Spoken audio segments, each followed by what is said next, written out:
My name is Steve Conn, Chairman of the Planning Commission, and I'd like to call this regular meeting of the Planning Commission to order.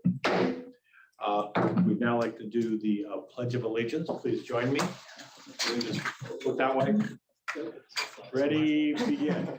I pledge allegiance to the flag of the United States of America and to the republic for which it stands, one nation, under God, indivisible, with justice for all. Very good, thank you. Would Deputy City Clerk Megan Wilbanks please call the roll? Thank you, Chair. Tonight, Commissioner Cooper will be absent. Commissioner Hopkins. Here. Commissioner Houghton. Here. Commissioner Jorgensen. Here. Commissioner Munoz Morris will also be absent, and Chair Khan. Here. Thank you very much. Public comment period. Anytime we hear any public comment from them not on tonight's agenda, items raised are generally referred to staff, and if action by the commission is necessary, may be scheduled for a future meeting. Deputy City Clerk, do we have any public requests for comments? I've not received any requests, Chair. Anybody out there? Nope. Okay. Seeing none, we'll move on. Now we're going to consider the consent agenda. Does anybody have any comments on the consent agenda? Could I entertain a motion and a second to approve the consent agenda? I move to approve the consent agenda. I second. Thank you very much. All those in favor, signify by saying aye. Aye. All those opposed, say no. Passes 4-0. On to the public hearing, first the legal part. Any court challenges of action taken on a public hearing item on this agenda may be limited to considering only those issues raised at the public hearing or in written correspondence delivered to the city of San Luis Obispo at or prior to the public hearing. If you wish to speak, please give your name and address for the record, and please limit your comments to 3 minutes. That helps if you fill out, you have the speaker cards? Yeah, if you fill a speaker card, that really helps. Thank you.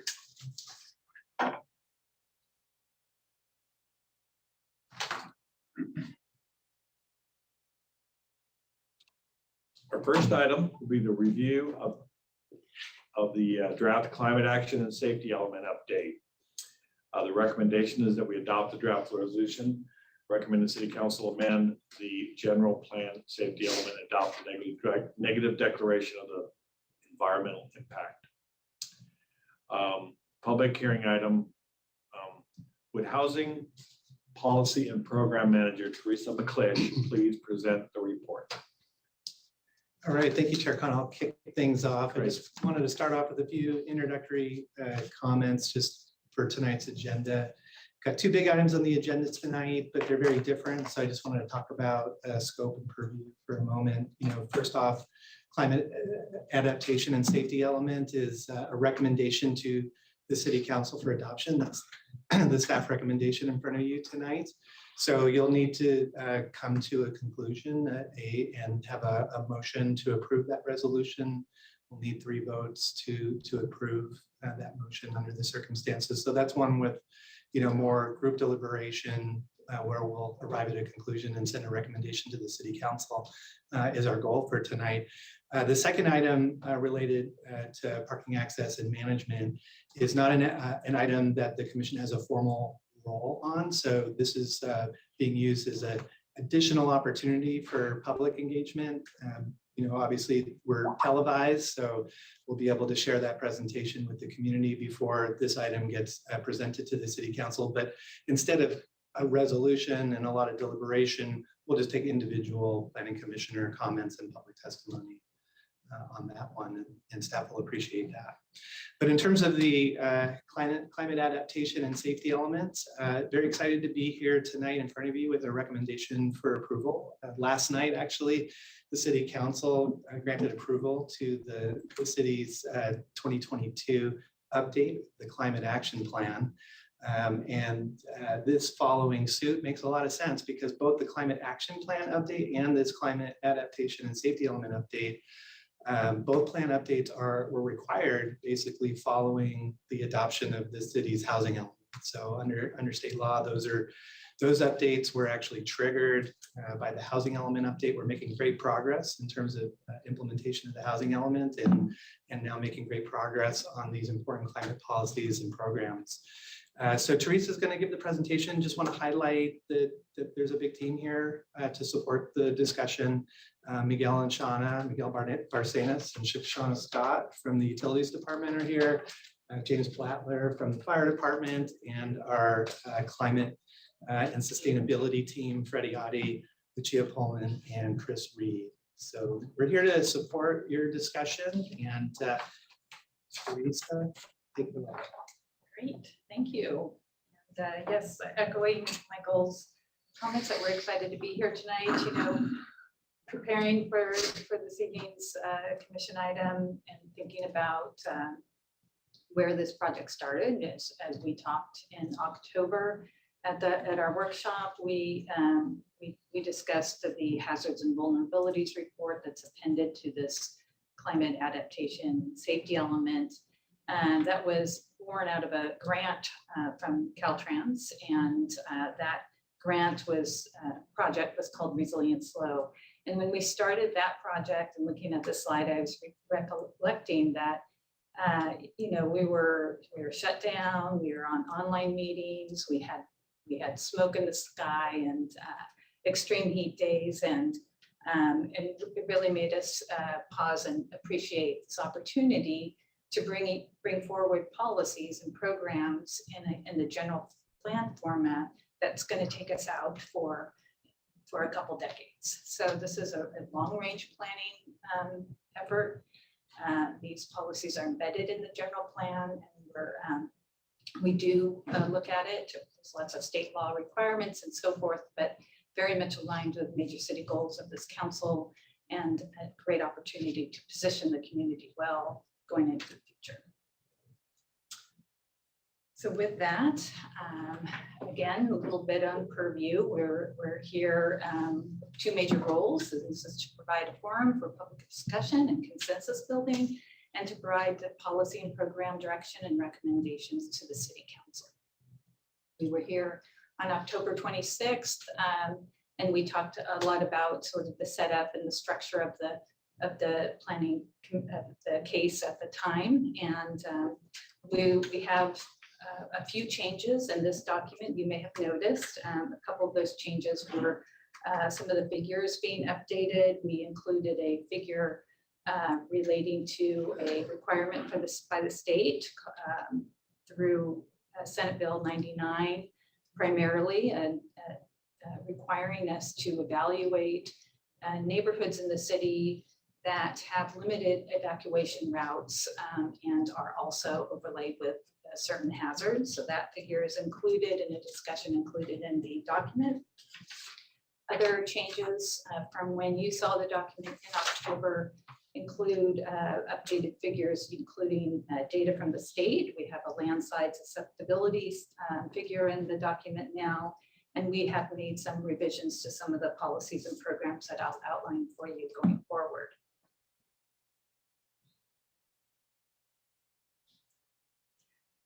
So again, I'm going to have a few slides here, just briefly reminding everybody on the background. Again, general plan element was last comprehensively updated in 2000, so it is definitely time. There were some revisions made in concert with the land use and circulation elements in 2014. And there are a slew of state law compliance requirements absolutely precipitated by upon when the city updates your housing element, you shall update the safety element of the general plan and include climate change and resilience, emergency evacuation route information, making sure you're consistent with the Elquist-Priolo Earthquake Vaulting Zone Act and the National Flood Insurance Program. And we also have Senate Bill 1000, which pertains to environmental justice. And we have incorporated environmental justice policies and programs in the case and throughout the climate adaptation and safety element. The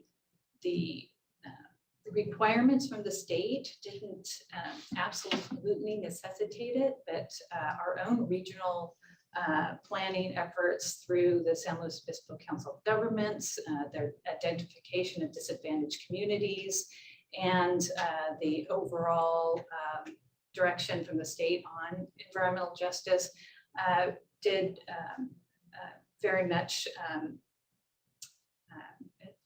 invite the city to make sure that we incorporated equity and environmental justice throughout the plan. This is also very much in alignment with Major Cities goals for diversity, equity, and inclusion.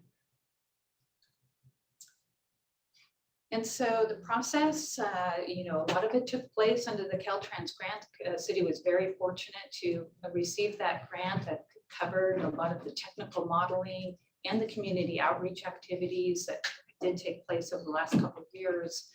And the two big changes, two main arenas for these changes in this planning document is the incorporation of climate adaptation and resiliency and the incorporation of environmental justice. And I really want to emphasize that we kept a lot of the policies that have to do with natural hazards, earthquakes, other geologic hazards, for example.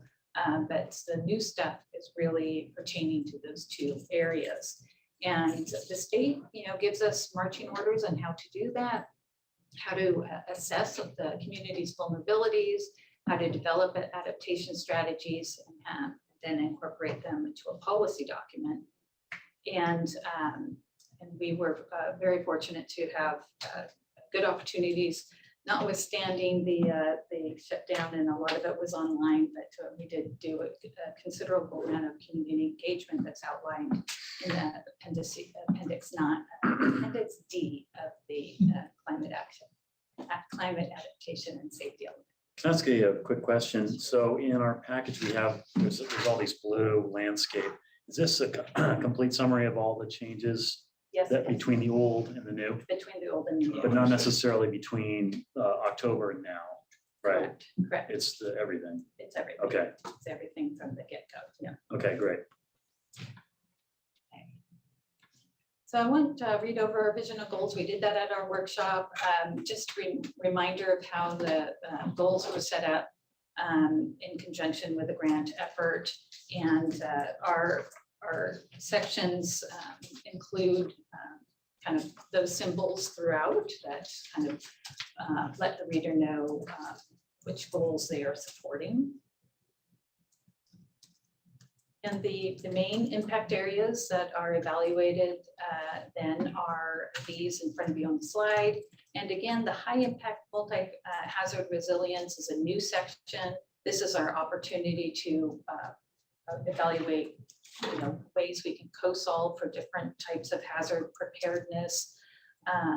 Equity, environmental justice is a section on its own, but also weaved throughout the document. And then we have flooding, fire, earthquakes, and other geologic hazards that were always in our safety element. Extreme heat is new. And city operations and emergency services was also in the existing safety element, but augmented through this update. So here I have, I'll go over each section, and I won't read through the titles, but I'll give you the gist of everything, and please feel free to ask any questions as we go or at the end.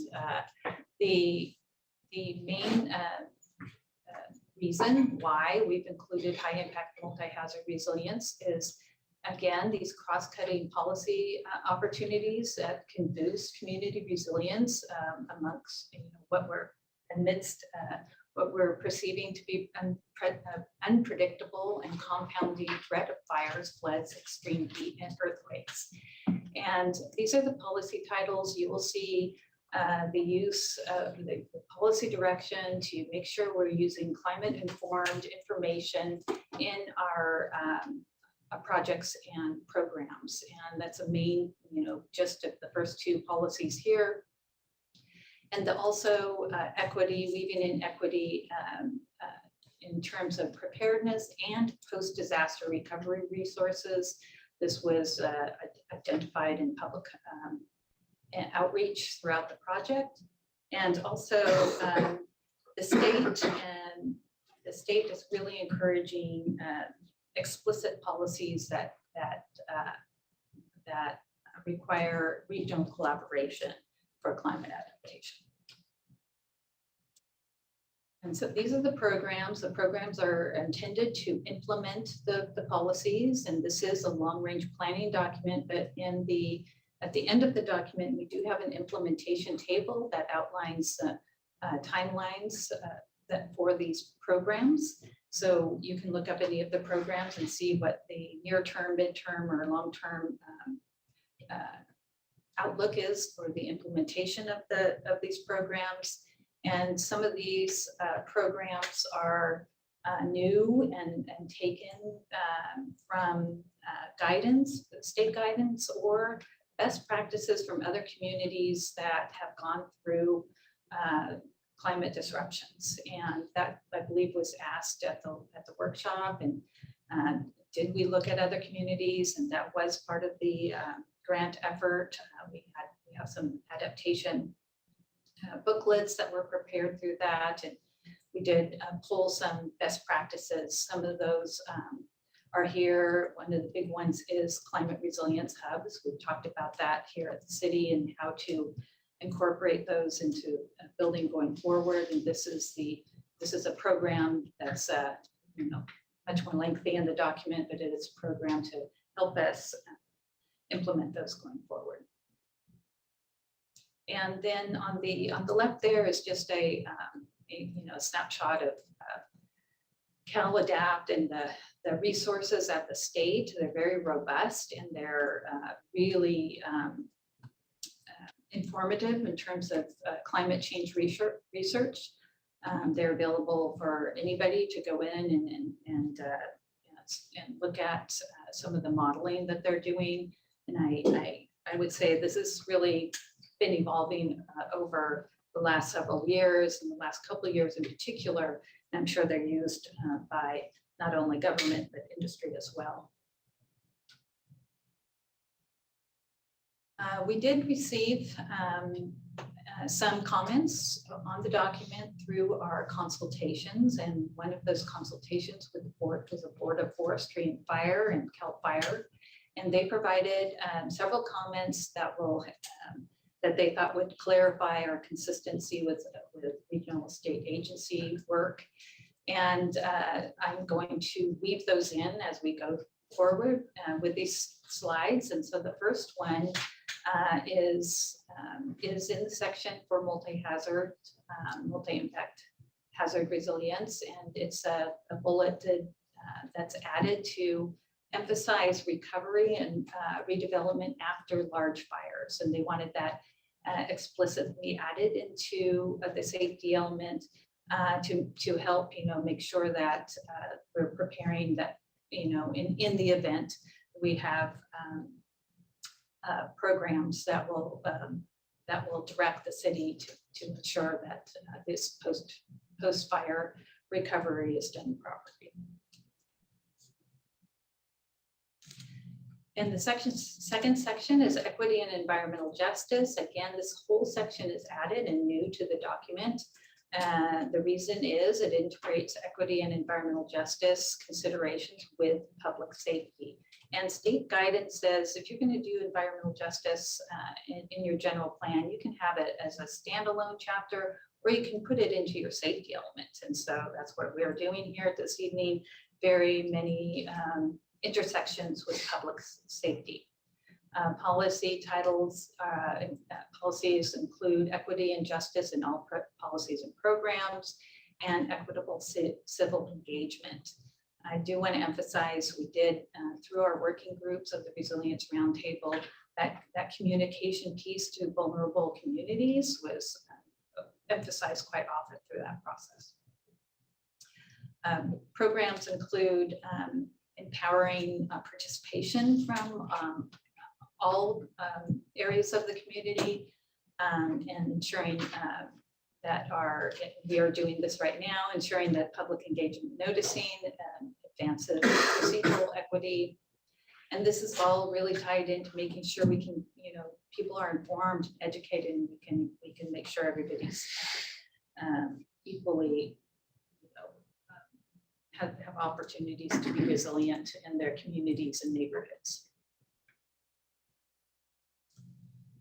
Flooding, many of these programs were policies and programs were existing, but the change here is that we included climate-informed flood risk modeling.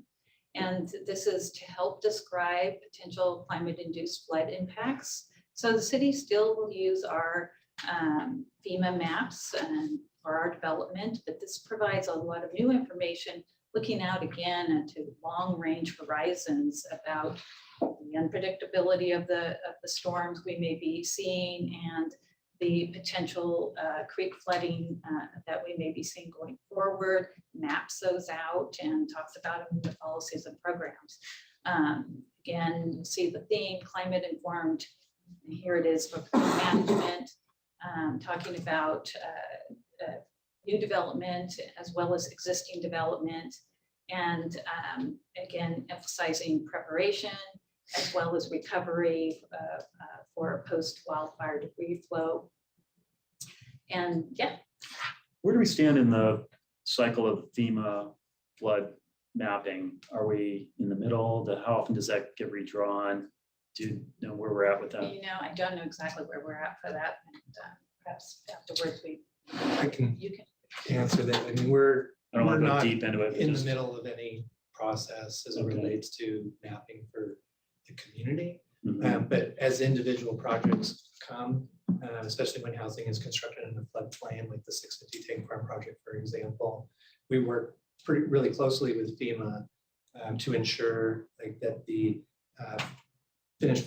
final elevations for construction are out of the floodplain and that they're certified. We work through what's called the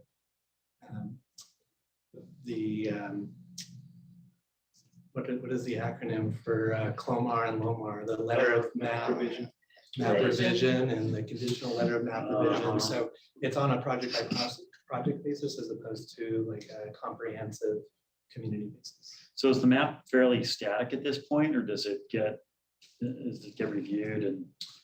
Last time, yeah, can't think of the last time we did it. Yeah, I think there has been a recent update, just in my conversations with our reviewing engineer, Hal.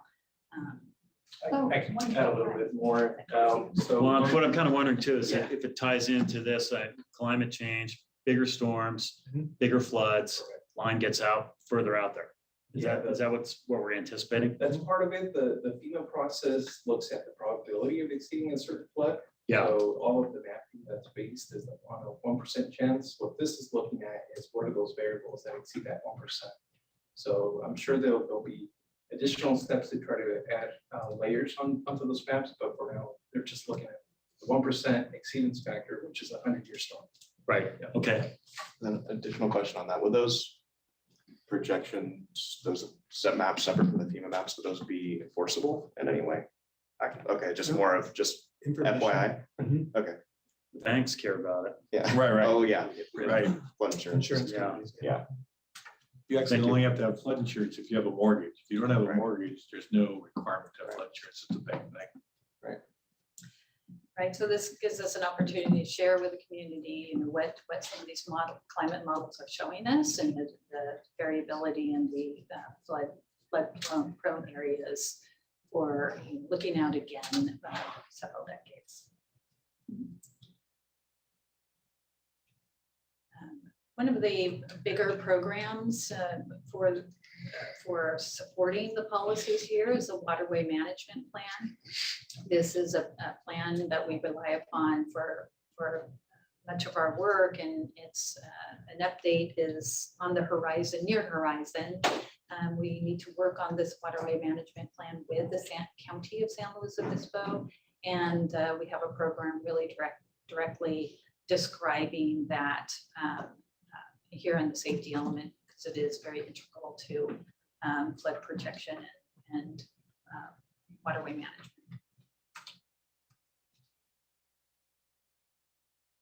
And extreme heat, again, is new. And so every single policy and program is new here. And again, we talked about how as the city of San Luis Obispo is sitting in a better position than many areas of California and the nation in terms of what the prognosis of extreme heat events. However, it is anticipated that we'll be experiencing more heat events going forward, and this provides us as a long-range planning outlook, a nice on-ramp to help prepare the community and our infrastructure for that going forward. Policies have to do with making sure that we again incorporate climate modeling. We look at our built environment, and some of the programs have to do with making sure, again, taking some of these best practices, but we'll have some intersections with our urban tree canopy. We talked about that last night at the council. We're have a program in there regarding community cool zone networks, and then some overlays with our green and healthy building programs. Equity is really integral in this. We have some mapping that does overlay different areas in town with that are identified to have some heat island effects. So that's identified in this document as well. Fire. We have all the existing policies, but you even see there's just a lot going on with fire from the state. They asked us to clarify consistency with their programs in the document, and I'll outline those in a moment. Again, these programs have been modified really to address elevated risk, and we're including smoke in the policies and programs now. And the reason is we're predicting variability in weather and vegetative growth that would impact our fire susceptibility. Programs do identify two of our main documents in terms of wildfire protection and planning. That's our community wildfire protection plan and our vegetation management plan. And then we have several programs that include preparation, resident information, and also including a program for supporting community resilience during public safety power shutoffs. One of the proposed revisions, again, all of these revisions that are outlining for you this evening that are shown with strike through and in legislative format here are from the Board of Forestry and Fire Protection. This one has to do with making sure that we're addressing, this one was actually identified by staff in conjunction with one of their comments, and making sure we're very clear in terms of facilities outside the city in state responsibility hazard areas. Is this part of the comments that came in by the email earlier today or yesterday? Yes, so the commission received agenda correspondence and all the changes that we're proposing to be incorporated in by you tonight in this climate adaptation and safety element are precipitated by comments from the Board of Forestry in California. Okay, so you've already got all that in there. Yes, they're, Okay, great. and they're in the document, weaved in the document posted online as well. So these are all really for consistency purposes identified by the Board of Forestry and Fire Protection, talking about subdivisions or new development here in areas of very high wildland fire hazard severity zones, making clarifications there. Again, in policy fire 5.4 and buildings, talking about more than one evacuation route for a substantial development that is defined elsewhere here. This is also having to do with consistency with these state laws regarding evacuation routes. And some consistency language included here regarding fire flow. What is fire flow? Well, I will look at Sure. For the technical I mean, explanation, Miguel Barcelos with the utilities department. This is just getting to our ability to produce water at the water treatment plants and then Oh, conveying. Water that flow, into- okay, for fighting Yeah, fires. but it's the pressure and the rate. Okay. so There's Okay. minimum standards. Thanks.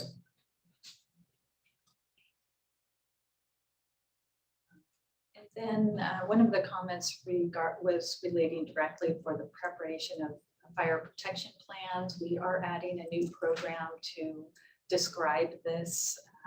This is a great vehicle that we currently use right now to in certain circumstances for new development. And this just clarifies a program going forward where we will develop more robust standards for when to require, what to require in those fire protection plans. So a slide or two ago, it said that this development would be prohibited though, It said new subdivisions would be prohibited. in new subdivisions. Isn't that what this says too? This has to do with, some building that may be right proximate to or existing building and redevelopment within very high. Just for example, San Luis Drive Uh-huh. or off of Perfumo Canyon Road, there are lots that are available to develop and they have those rights. Uh-huh. It's not a Okay, new subdivision. okay, We don't have very much of the city that has very high severity zones. Really just that area described by Michael, San Luis Drive, and then also by the Irish Hills and that section of the city that are indicating very high fire severity zones of the very perimeter. okay, thanks. Earthquakes and other geologic hazards, really some updated maps here in this document for you, only minor modifications, but incorporating that data from state agencies. We are required to consult with the Department of Conservation and Geologic Survey. We have completed that consultation. They have no comments for the document. And city operation and emergency services is the last section of the document. This is kind of a good place for us to place policies and programs regarding city operations and building our internal capacity for resiliency. So that's all newly incorporated here. Added information on access and evacuation routes, as we discussed, and making sure that we're meeting those state laws, as well as equity and climate adaptation in these operations. Proposed revisions, again precipitated by the Board of Forestry and Fire Protection and CAL FIRE, are outlined here. These are this is directly related to evacuation route analysis. And so we incorporated their proposed language. We thought that was good, and we put that right in here. Making sure that even in our built environment with existing neighborhoods, we can do what we can where feasible to augment better opportunities for evacuation routes. Staff training, they suggested some language to make sure that we're conducting staff training and in conjunction with what their expectations are. We already are, and so we're happy to put that in. And so that's the end of the policy and program section, and those changes concurring with Department of Forestry and Fire. We've also made sure that we included that implementation program, that some of these programs require us to sustain community engagement. I think this will help us do the hard work of continuing to build resiliency going forward. And then all of these programs are monitored annually by the city, as all general plan policies are, through a general plan annual report. And we're starting preparation on that for this coming, capturing 2022, and that will be coming forward in the spring.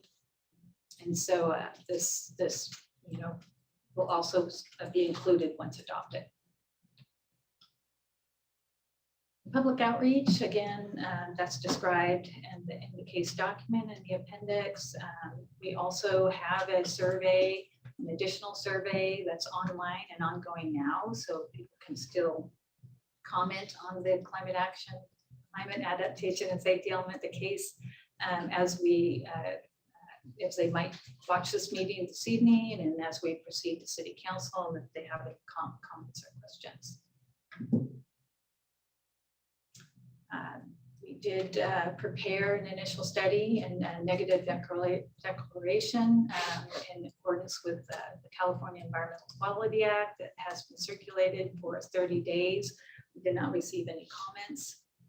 And again, our consultations and as required by state law are satisfied. And so the recommendation this evening is to adopt a resolution recommending that the city council adopt the negative declaration of environmental impact and amend the general plan safety element with the additional amendments as proposed by staff.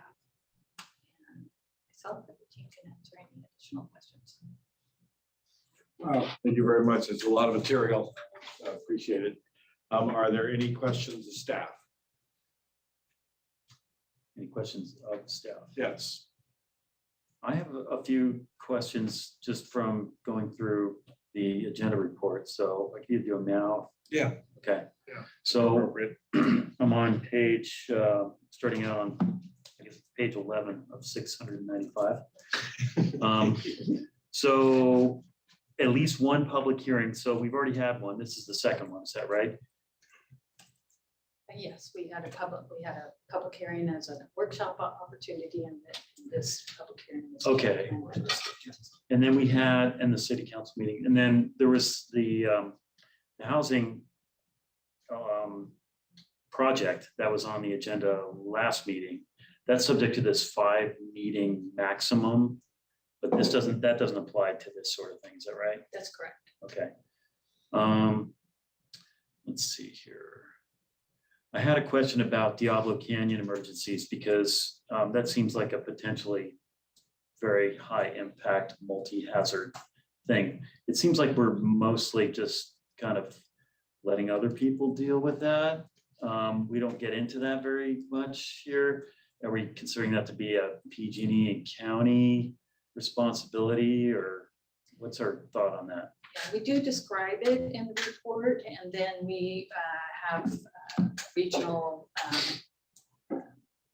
operation that's routine that the city participates with, and I can let James. Yeah, hi, James Blower, Emergency Manager. So within really the planning and response side of nuclear emergencies is within the city's emergency operations plan. So we have a hazard specific annex that's actually created by the county who runs the response program associated with that nuclear hazard. So they developed it in consultation with us, and so that was approved by council back in May. It was most recently updated, and so it's part of a recent update that we did to that plan. And it's a pretty extensive response, so includes goes down to the nitty-gritty details on what specific positions in our emergency operations center will be accomplishing during that type of disaster. And really close coordination. A large part of what the county OES does is related to Diablo, and so they bring us in a lot of their trainings and also provide specific training to our staff as well. Okay, I imagine that's been in place for quite some time and doesn't probably change a whole lot. Not significantly.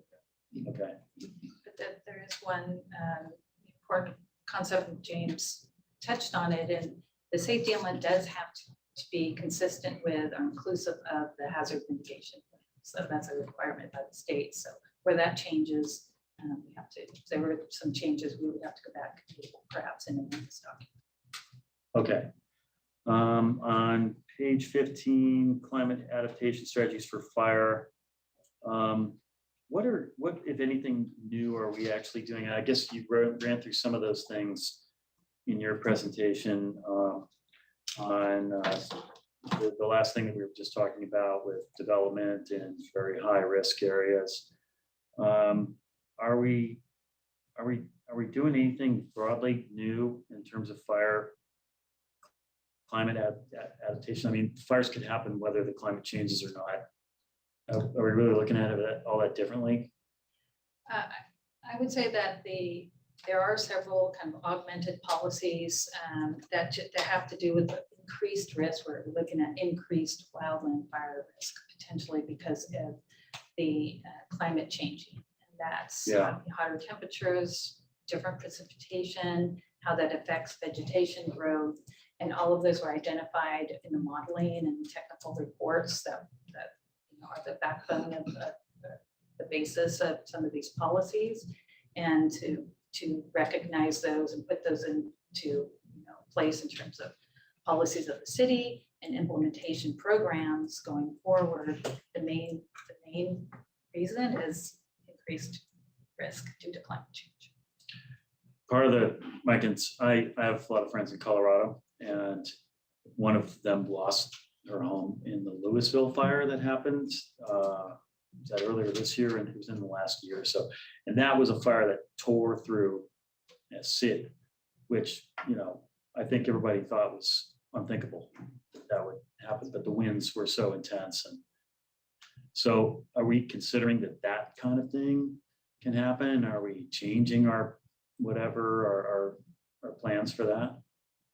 Yeah, so I'll jump in. So, I mean, fortunately, the city has been a leader for a long time in fire planning. And a lot of it comes down to really the ember cast that gets spread out. And then that, can be a mile ahead of the fire, starts a single home on fire. And like you said, the winds get behind it, become a whole different issue. It's no longer really a wildfire. It's just a conflagration.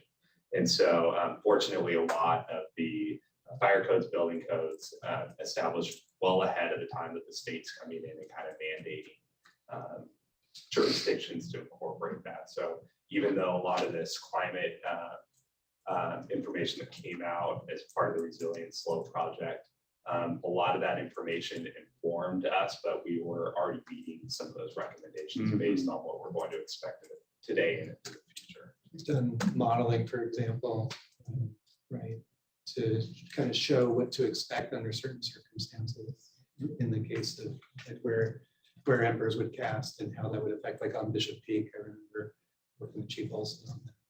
Yeah, so I know that the modeling's getting better, but really it's what hasn't really changed is that distance ahead of that wildfire. So what we're likely going to see with the changing climate is the frequency of these fires and how quickly they spread. But really, the idea of how far an ember can get ahead of the fire hasn't really changed much, and likely won't change much. It's just more of the frequency. So it creates more of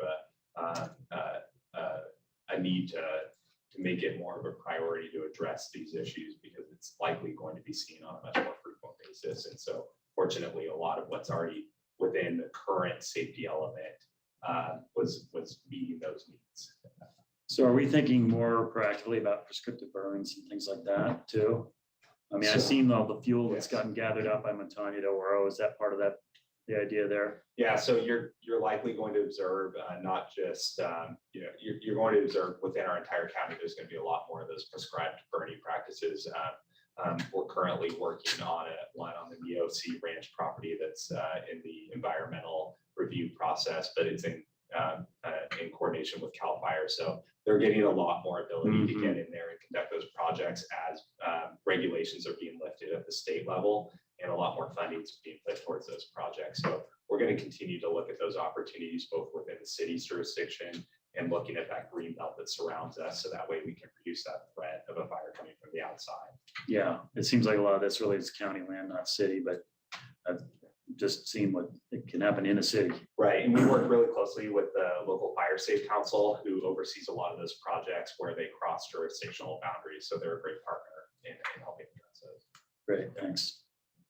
And there's an intersection in this between, biology and habitat and, fuel reduction for fires.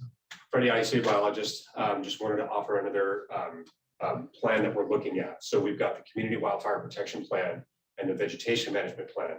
The one thing that we don't have currently is the integration of the creek system. So with climate change, we're seeing a lot more trees die in the creek system, especially with our unhoused community and then other, potential ignitions and whatnot. So looking at a comprehensive fuel planning and, kind of implementation effort is what we're looking at. As James mentioned, working with the Fire Safe Council. The county, I believe, is currently developing a more comprehensive plan. And then we're looking at, kind of dovetailing in with that as well. And so, basically working with the creek systems, that's a role that we play in our office, managing the creek systems and fuel levels there. So integrating that into, like I say, a comprehensive fuel reduction plan for the WUI around the city and then internal to the city as well, so that we can be as prepared as possible, in events like this. Yeah, so is there concern about the unhoused population being a potential ignition source? And we're trying to get our hands around that somehow.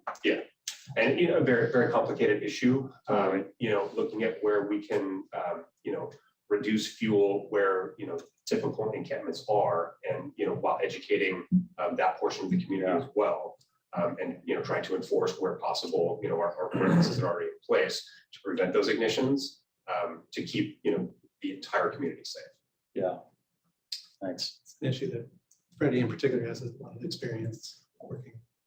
And I live on Center Creek, and so I have experience with this issue. Exactly. I don't want to get too far into it, but I also want, because you brought that up, council did take a look at and adopt recent changes to the fire code, which should help improve our ability to help address those and more of an enforcement mechanism. So it's gives the authority to the fire chief to designate certain areas as high fire threat areas, which would prohibit human activity in covered brushlands. So that, a new arrow in the quiver to be able to help reduce that threat. Okay, thanks. Just below that, still on page 15, clean energy microgrid for city facilities. That's something I'm definitely interested in. Is there much more detail on that yet, or is that just kind of a general thing? How many microgrids are we talking about? Are we trying to, and related to that, what do we have for emergency operations center? Is it co-located with the county? And imagine that would be on a microgrid. This is Chris. Thanks, Commissioner. Chris Reed, Sustainability Manager. I'll touch on the first question. I think around EOC that will contribute for that one. So we have a document called Lead by Example, where we look to reduce greenhouse gas emissions in our city buildings and facilities. As part of that, right now, we're conducting a microgrid pilot study at Fire Station 1. We're understanding the load profile, we're understanding operating needs, site constraints, et cetera. We'll likely be moving forward with a solar project there sometime in the next couple of years that will be microgrid ready, and then we'll look to find additional funding as future years roll forward, as substantial resources become available through federal and state resources to eventually have that be an islandable facility. And then that's a tremendous amount of learnings already occurred through that. And then as we move through that process, we'll look to expand that to other facilities as well. Great. Where's fire station number 1? That's on the corner of it's on Santa Barbara, so on the corner of Broad and South. Oh, yeah. Okay. So that's the primary location of our emergency operations center. Uh-huh. And so when, hopefully that goes live, then we would have that microgrid established, but we do have energy redundancy there with a generator. So if we were to lose power, we'd still be able to continue it. Our backup emergency operations center is actually the Lovewood Community Center. Okay. It doesn't have those capabilities right now. You could find ways around it by securing some generators, but the future generators. Right. And so the future emergency operations center will be part of the public safety center, which I believe, it's still very early on, and you'll have it in front of you, I'm sure, several times. Where's that over the gonna next be? several years, but likely spot at the side of the current police station. So it's in the very early, I think we're talking at least 5 years out. But the plan is to co-locate a dedicated emergency operations center within a public safety center shared by the police department. And that, I believe, that far out, the hope is that that would be a microgrid facility as well. Nice, thanks. Couple more things. Thanks for indulging me here. Page 17, schools. I've asked this question a bit ago. What, if any, are we doing in connection with Cal Poly? They're doing a lot of this same kind of planning. They're doing microgrid work. They're putting one together up in their electrical engineering building. So do we know anything else about how we're coordinating with Cal Poly on this safety element? So Cal Poly, folks from Cal Poly from different departments were involved in this update in regards because they served either on the Resilience Roundtable or they're participating in other groups in the community, including Slow Climate Coalition. So we anticipate ongoing engagement through the ongoing work. In terms of the specifics on microgrids, I'm not quite sure with Cal Poly. I'd invite Chris to offer me additional details, but for the formulation of the plan, there were several professors and folks from Cal Poly participated in it. There are some informal networks of collaboration. So Chad Worth is one name that comes to mind that works in facilities. He has a deep background in facility decarbonization and microgrid projects. And so we consult with him as we scope out projects internally. So that's just one way that happens. But there are also other formal channels through some of their institutes and other organizations on campus that we collaborate directly with. Okay, And then we also train and prepare for emergency response with Cal Poly's team, where they have professional emergency managers on their staff. right. Safety officers. So there's and whatnot. relationships and coordination there. Okay. Yeah, it'd be nice if there was, well, we can do some of this offline, but the connection between the microgrid development up there and down here, it'd be nice if they were at least talking to each other. Maybe they already are. So one or two more things here. I had asked previously about cell tower redundancy. And I think that was one of the things that came out of the Paradise fire.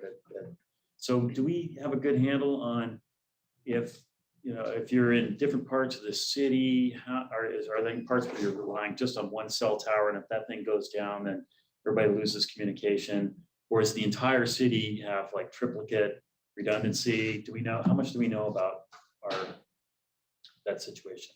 Well, And I know we don't operate that stuff, but yeah, our IT department does collaborate with the communication companies, and they've been doing a lot of work regarding redundancy. We don't have any particular programs on that per se, but their work programs include that. And as regards what sections of town have duplicative redundancy, they're well versed, and I don't have those details, but I did inquire after a question at the workshop, and it's certainly there's robust engagement between communication companies in the city to make sure we're always ferreting out new opportunities for redundancy. There's a program capital project. Yeah, and this was brought to light or to the forefront quite a bit when the advent of the public safety power shutoffs and the potential impacts with that. And so the city really leaned in, created a continuity of operations plan, took a hard look at the infrastructure and their abilities to stay powered up essentially if the electricity was shut off. So what they found is a majority of the cell phone or the cellular service providers had backup generation power available to them that are regularly tested, regularly serviced, and have plans in place to keep those running.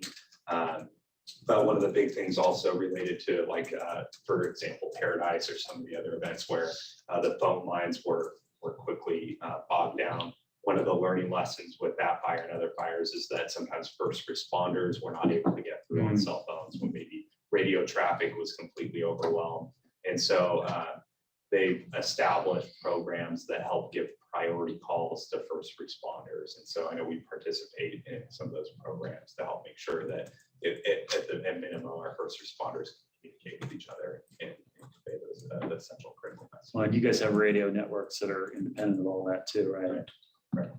Yeah, and I know it depends on which carrier you have and all that kind of stuff too.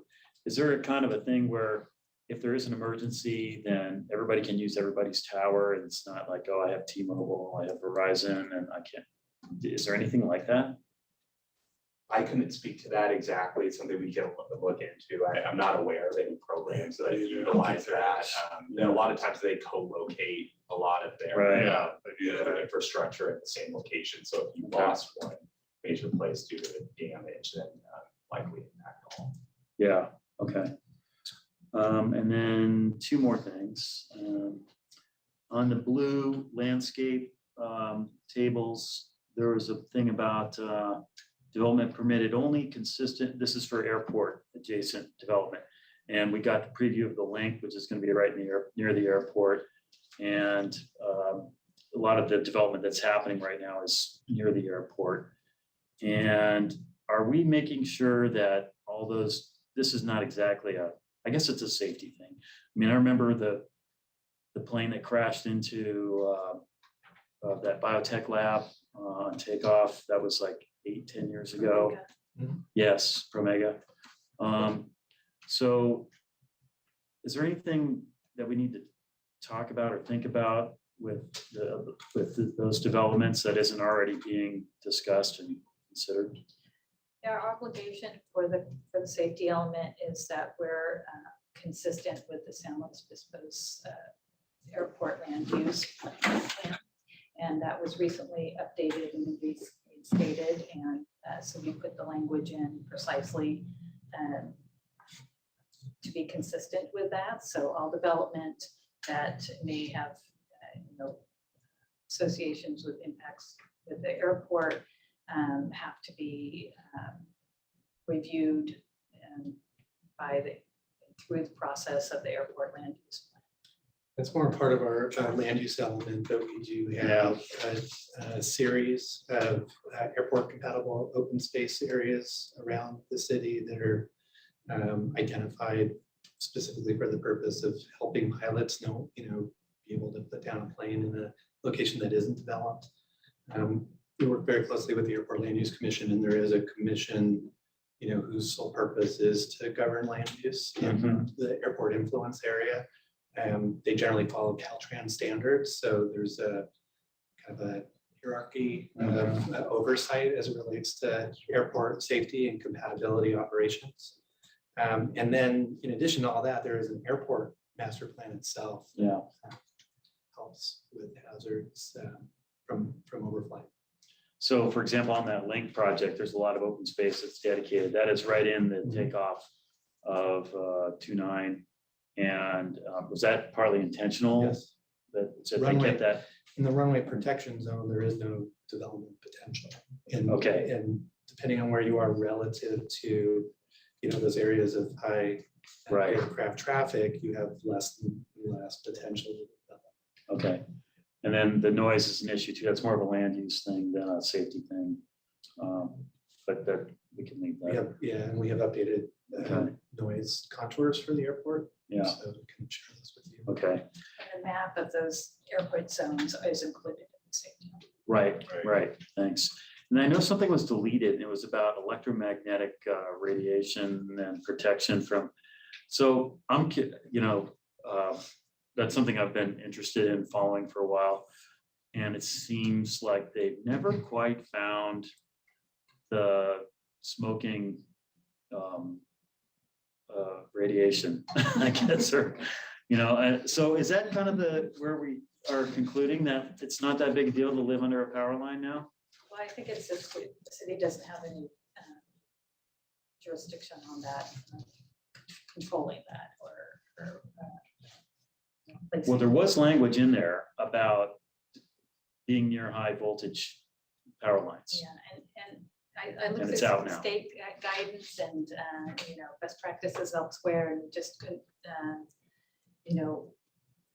back up that. Right. That language. So it just didn't seem to be, for transparency. It was a big thing in the 90s and there was, right? Yeah. And there was a whole bunch of freak out about it. And there was never, and kind of like, that's kind of what I found too, that there was never anything that you could hang your hat on that Didn't says feel this right. is gonna give you cancer. There was that hot spots anyway. All right, just thought that was interesting that was removed. And it sounds like it's not so much that we found something, it's like we never did find anything, so now it's not there. Is that about right? Yes, not an identified hazard. Okay, There's no scientific basis for a regulatory threshold. that sounds Right. very legally supportable. Okay, thanks. That's the end of my stuff. Thanks for indulging. Well, I think it's good that they remove things that aren't found to be proven by science, at some point. It was a fear for 5-6 years. Yeah, Kind of went away. yeah. Are there any other questions? Yeah, I have one. I believe it was program 1.10. It's about ensuring redevelopment following a disaster.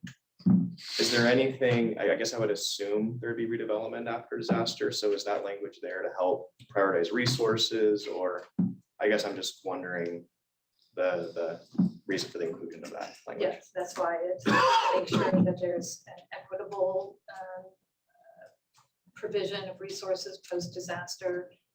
Again, we're trying to look at preparation and risk of disasters and also recovery in this document. And it's really the equity lens that kind of drove that policy for in the event of a disaster, to make sure that we're thoughtful and responding afterwards. Okay, great. It's very helpful. Thank you. That's it for my questions. That's a good point too. And I was kind of thinking that's an opportunity to, when you redevelop after something like Santa Rosa, where they've gone through all that. It's an opportunity to put utilities underground and maybe message it right away and get your bike lanes in at the same time. And Build it correctly. Yep. Yeah. Build to current standards. right. So we're probably thinking about all that, right? That's it for my questions. I have a question. Inside the document, I couldn't find it. I looked, but when a bad fire happens, the hills can get denuded and they can be barren, like the Montecito mudslide and other things like that. Do we have any type of program or policy to, when we do have a bad fire, that you go in and you replan as soon as possible and have some sort of mitigation program from keeping the floodwaters from rushing off this barren dirt? We got the guy for that. Evening once again. So basically, as we're looking at management of open space, when these opportunities or heaven forbid catastrophes come up, pre-identifying and understanding, what habitat was there, what the topography looks like, what the drainages are nearby, and making sure that we prioritize, stabilization, getting coir logs, jute netting out there, hand broadcasting seed. In theory, most everything will regenerate, but at the moment, after a fire moves through, it's more important to get BMPs out in the landscape to prevent those catastrophic flows from coming down. Yeah, because they do regenerate, but it takes a couple of years, Exactly. So yeah, looking at better BMPs, best management practices to get out of the landscape as soon as possible after that.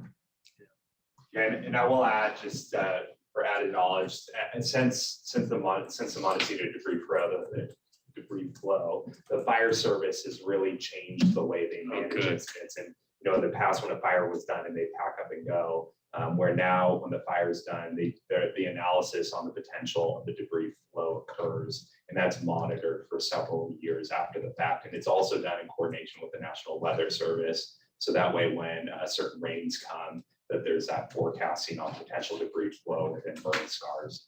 So it's a big part of the process, and they don't close the book on it until much later. Yeah. I do know that Twitchell Reservoir had a lot of fires above it over the history, and the people that run that reservoir accuse the fire service of not doing enough revegetation, so that it really silted up the reservoir quite a bit, lowered its capacity. Any other questions? Seeing none, I'll entertain a motion. Call for public comment. Oh, I'm sorry, thank you. Is there any public comment on this item? Did anyone in the public wish to speak? Thank you. Okay, Chair, seeing none. Thank you very much for that. Now that we have a motion on this item, I'll make the motion. I suppose it's right here in front of us, right? To approve the resolution of the San Luis. Want me to read the whole thing? Sure. Of the San Luis Obispo Planning Commission recommending the city council adopt a negative declaration of environmental impact and amendments to the safety element of the general plan as represented in the Planning Commission agenda report and attachments dated today, December 14, 2022, GMP, blah, blah, blah, blah, blah. The attorneys love you. Do I need to say all those numbers?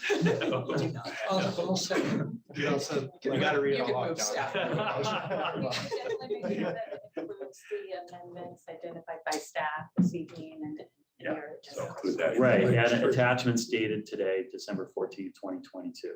And to the second, accept that. Yes. Yeah, thank you.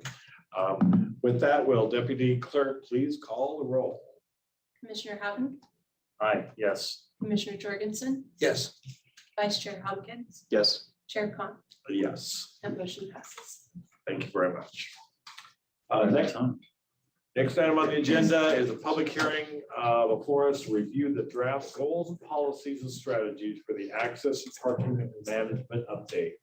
With parking program manager Gavin Hussey, please present the report. I don't get to become a credit issue. I think. Nobody cares about parking. Until you have more. No one cares about it. There's plenty. Until you can't find that space.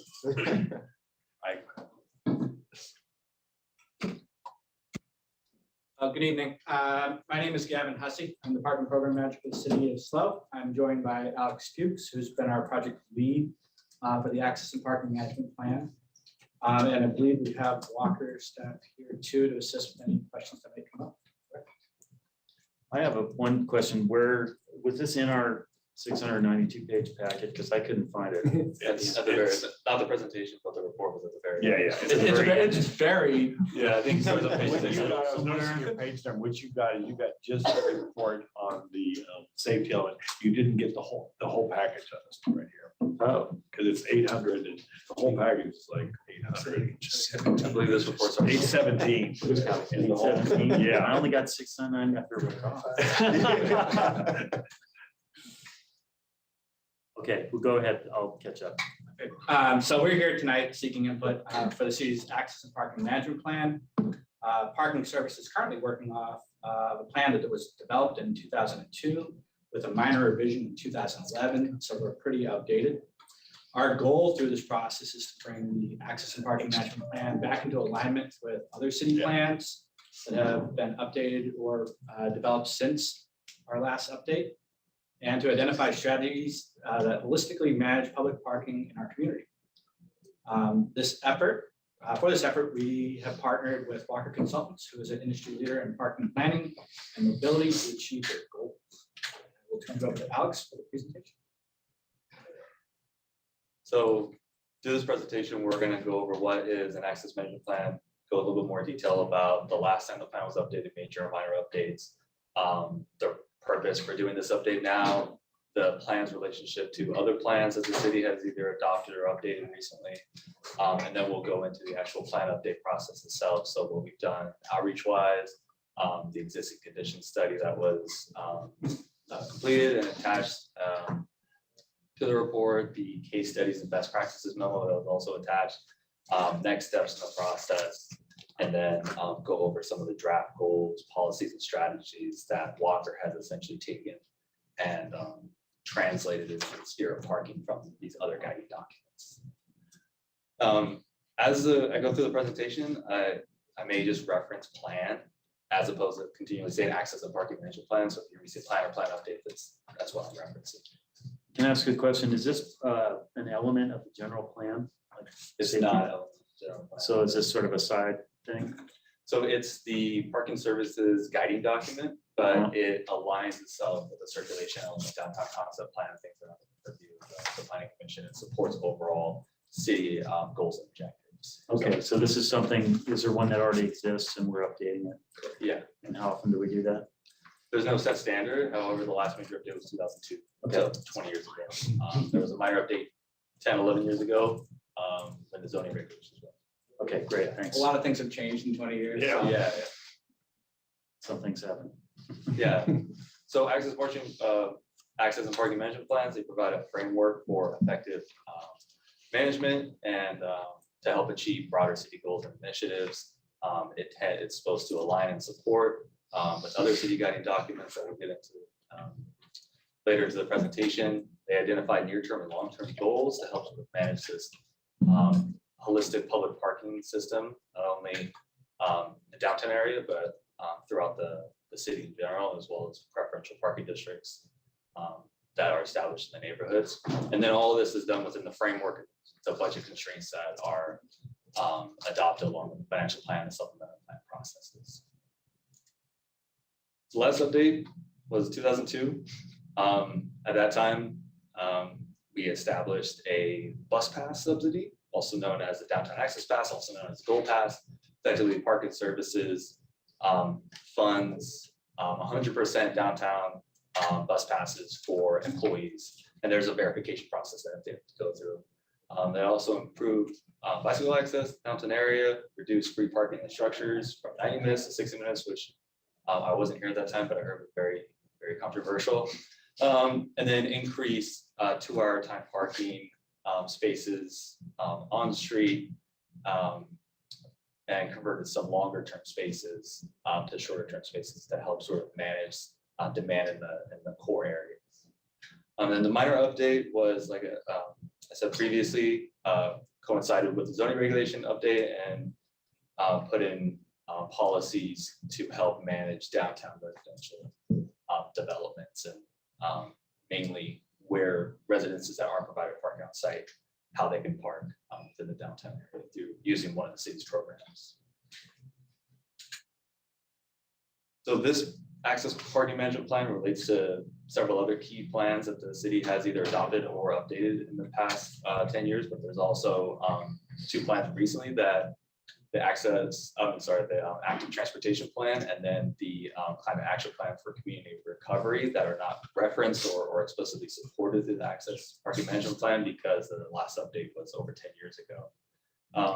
But effectively, this plan is supposed to take these broader goals, policies, and initiatives that the city has adopted and supported and translated into parking programs, policies, pricing strategies, communication support programs, anything that parking services can do to help support some of these future endeavors.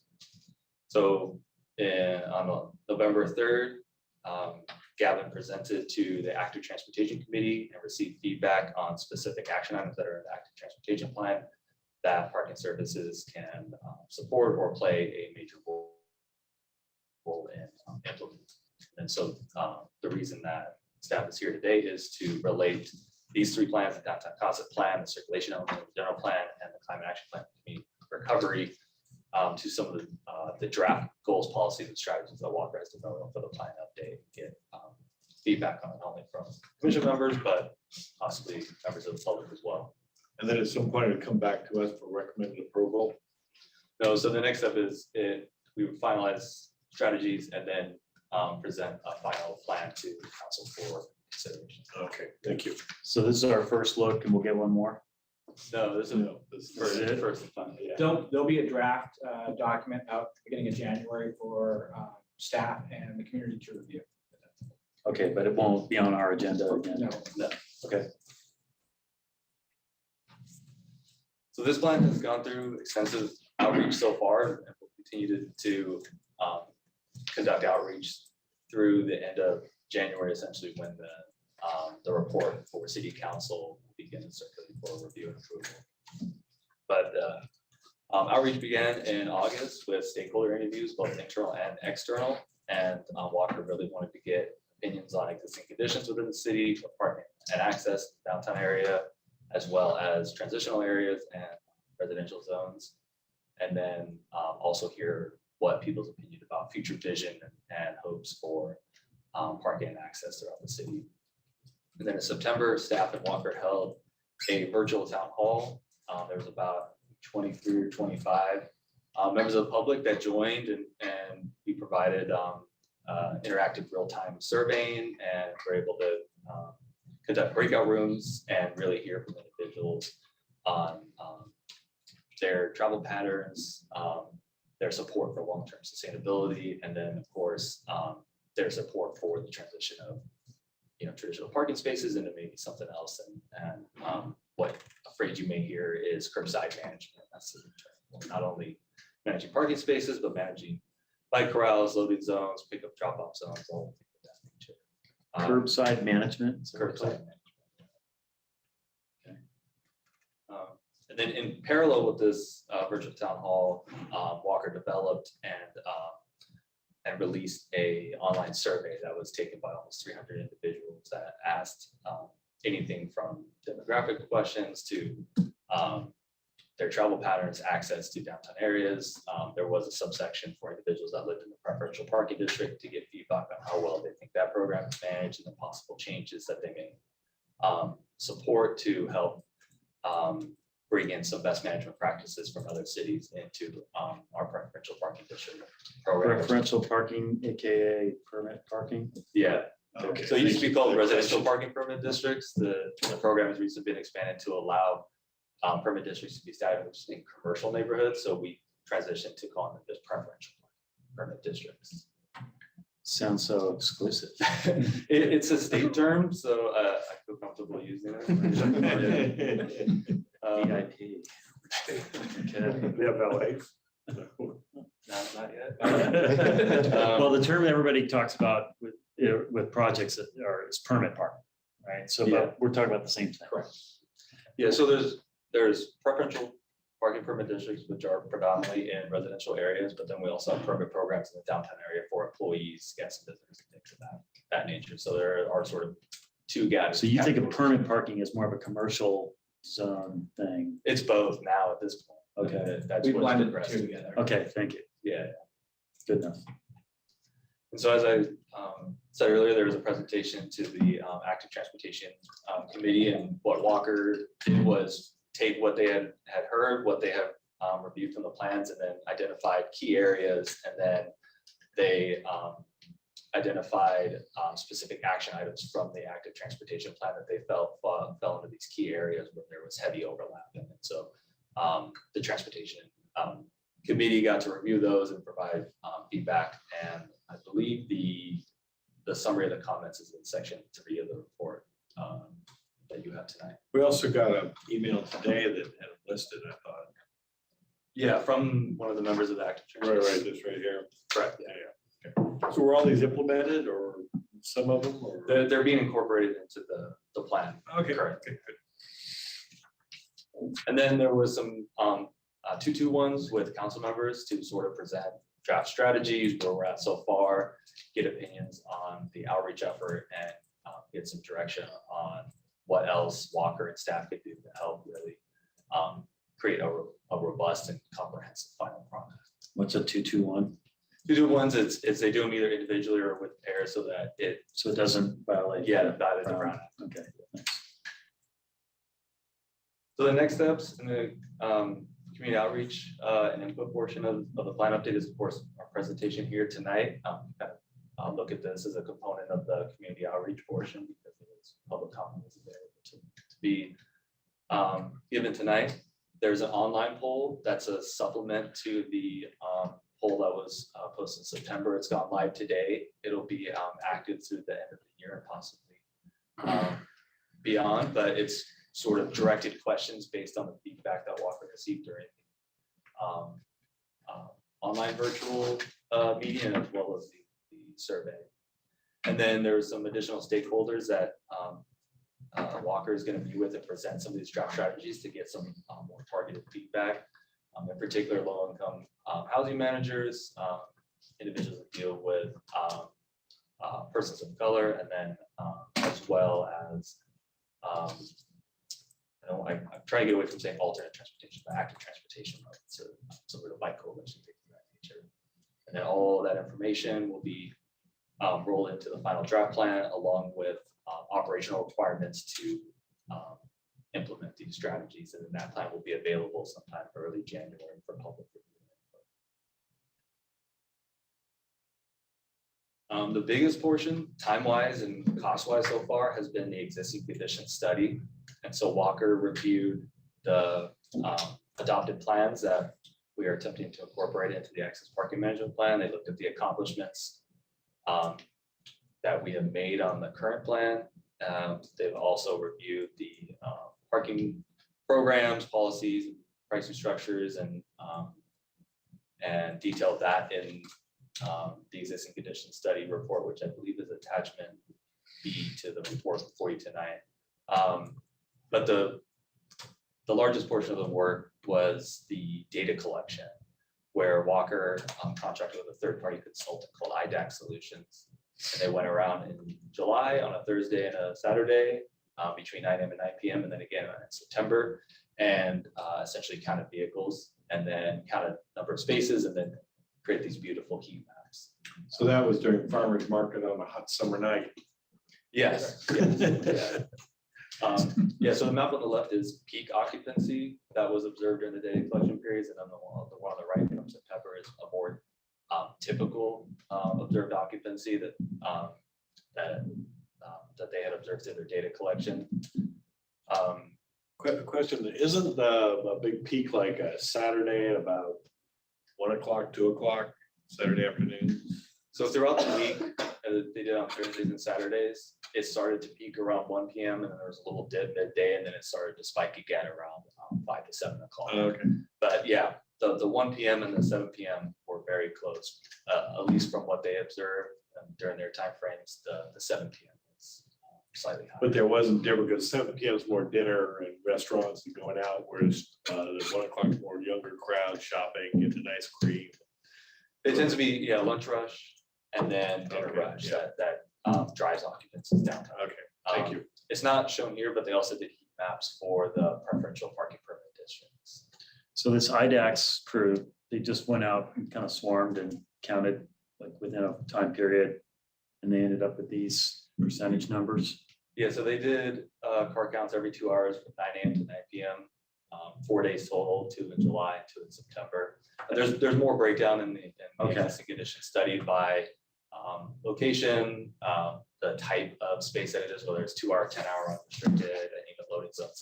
But they're looking really just at parking spaces, whether they're occupied or not. You said car counts, but they're not counting cars that are moving around on the street. No, just Yeah. physically parked.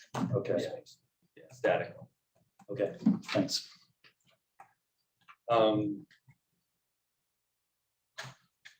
And as I was saying, though, there's greater detail and breakdown within the existing condition study.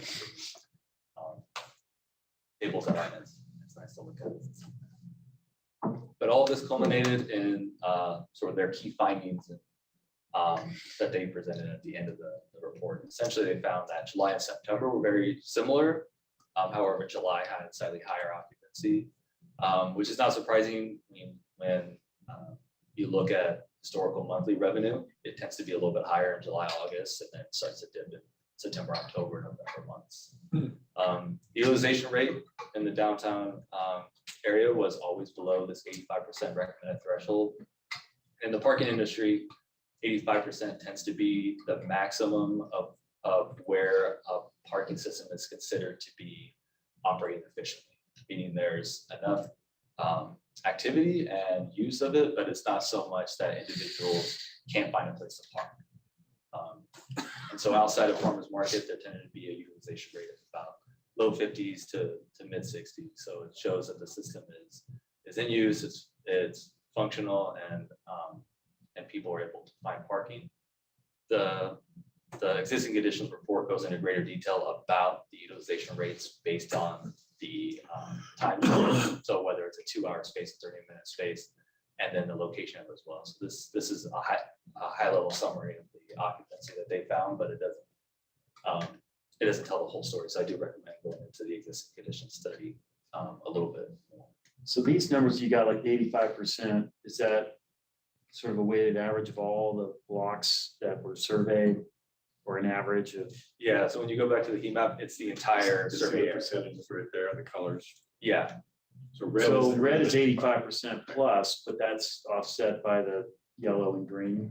yeah. So Yeah, that number is saying that it didn't meet this 85% threshold. That's average over the entire study area, not in any one specific zone.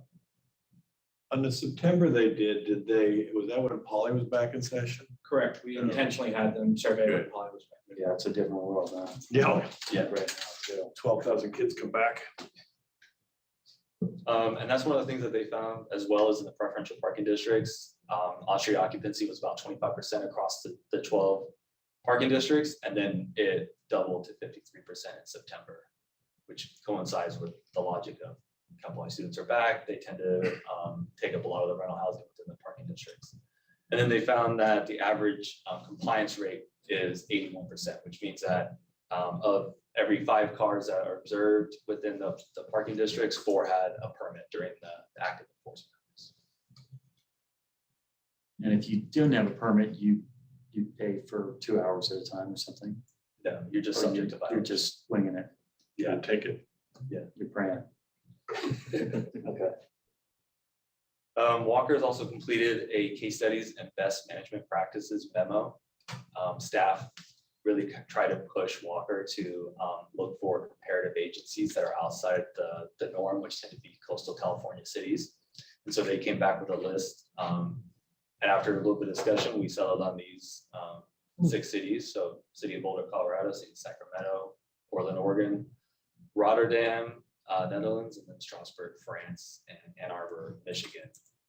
Really, the idea is staff didn't want this report to be a catch-up. We wanted it to get ahead of where a lot of the management practices are. And these cities have adopted and implemented transit demand management strategies, parking demand management strategies that have proven to increase active transportation ridership and decrease single vehicle occupancy. And so Walker reached out to them, got some more information, and then categorized these programs and policies that have been implemented into these 6 primary buckets or categories. Employee parking demand reduction, parking permit programs, which those bullets specifically focus on preferential parking districts, even though we talked about commercial parking permits. It's covered up by the video about pricing strategies is in the top right.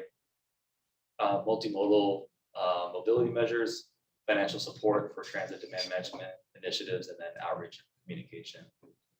The bullets that are in bold are things that the city has already been either approved to do or is in the process of implementing. So it shows that the city has committed to some best practices, but there's definitely opportunities to add more. One of the ones that was a particular note was the parking cash out. So there's a recent assembly bill that was approved in California that basically requires large employers of 50 or more individuals to provide cash payments for those who are provided this dedicated parking space offsite but don't use it. So an example would be if Gavin's employer gave everybody a parking space and he chose to ride the bus, then he would be paid an equivalent of whatever it costs to park in that space on a monthly basis. And when someone else didn't take a spot. In theory, yeah. And then so Walker took the existing conditions, the case studies program initiatives, and then really developed new goals, policies, and strategies that they felt would help implement these in our environment, and that would help meet these broader city goals and initiatives that are particularly found in the updated circulation element, active transportation plan, and the climate action plan, sorry. So free secure bike parking, is that not just for events like mission concerts and farmers market, but like all day or? It tends to be in the form of bike lockers. It's something that the city has some, but not a lot, and they tend to be managed by SlowCog, which I believe is a fee to use. And so it would be, in theory, parking services would supplement the maintenance operation costs, and then either support it or operate the program themselves and offer free secure bike parking. Additionally, we have in the new parking structure that we're developing, we have bike parking in there. That's an area where we could operate a new program out of that hasn't been in existence before, too. So Okay, cool. Yeah. Is there bike parking in the other 2 garages? So there is some bike parking at the old pond parking structure next door here. There's a couple of bike lockers there. But not, and at Pacific Street at the Marsh structure.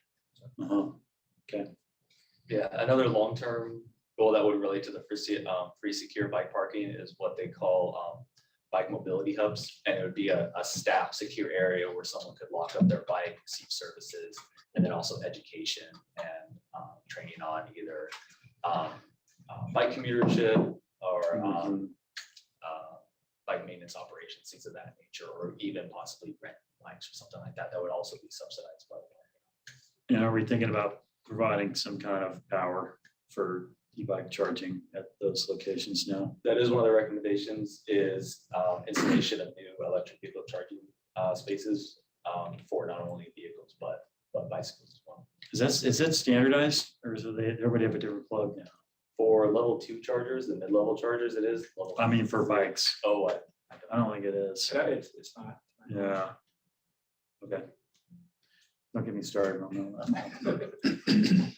So as I said, Walker took the feedback that they received during the outreach input portions, the existing condition studies, and then best management practices from these case study cities, and they developed 2 goals and then 4 policies for each of the goals, and then individual strategies that are organized under these goals and policies. First goal is promote mode shift and emission reductions by making, and again, this is biking, walking, transit more attractive than driving alone while fostering economically vibrant downtown. So that's something that staff and Walker got feedback on, is that this, you know, as great as it is to try to incentivize people to get out of cars, we don't want it to jeopardize the ability for downtown employers to find employees. And then the second goal is to support parking services success by using parking spaces efficiently, promoting fiscal responsibility, ensuring availability, and improving the overall customer experience. And so these are all in the draft phase, and welcome comment and feedback on. In the report and then in this presentation as well, staff sort of selected several strategies that are kind of examples of where Walker thinks that we can either support other guiding documents or implement best management practices. Some of them are very high level, like allowing additional reduction of parking requirements, particularly in the downtown area, with the provision of adding more bike infrastructure, or bike parking. And then some as I don't want to say small, but as easier to implement as, say, supporting a bike share program, or supporting education on like the bike belly program that's already in operation. The third one, is that supposed to say close some streets? It did.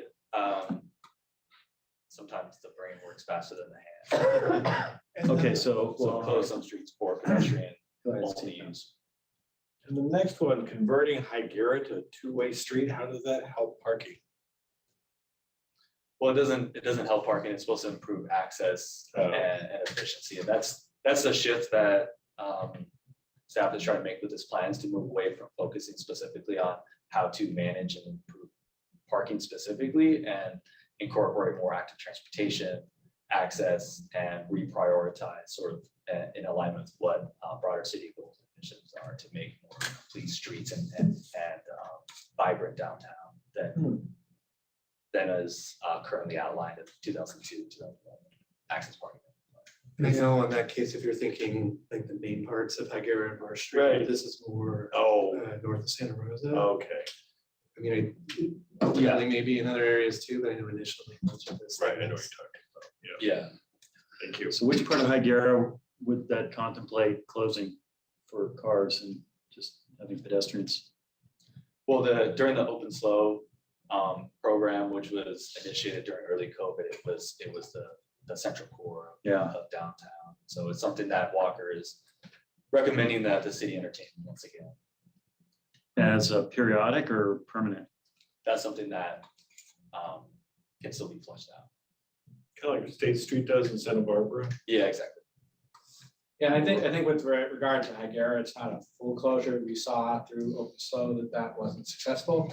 And there's opportunities to expand sidewalks, reduce traffic flow on the street to encourage slower vehicle travel in those areas. So I think that was part of the goal of Walker's recommendation.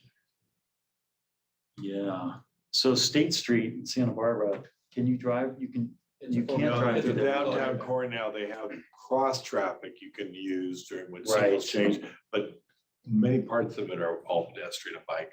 And then emergency vehicles can still go through if they need If to. it's a disaster, I think they'd open up the road and take down the bollards and let the vehicles in, building up on them or something. Similar to the ones that we have for farmers, I believe they have a similar device in place for those that the fire department and emergency personnel have access to.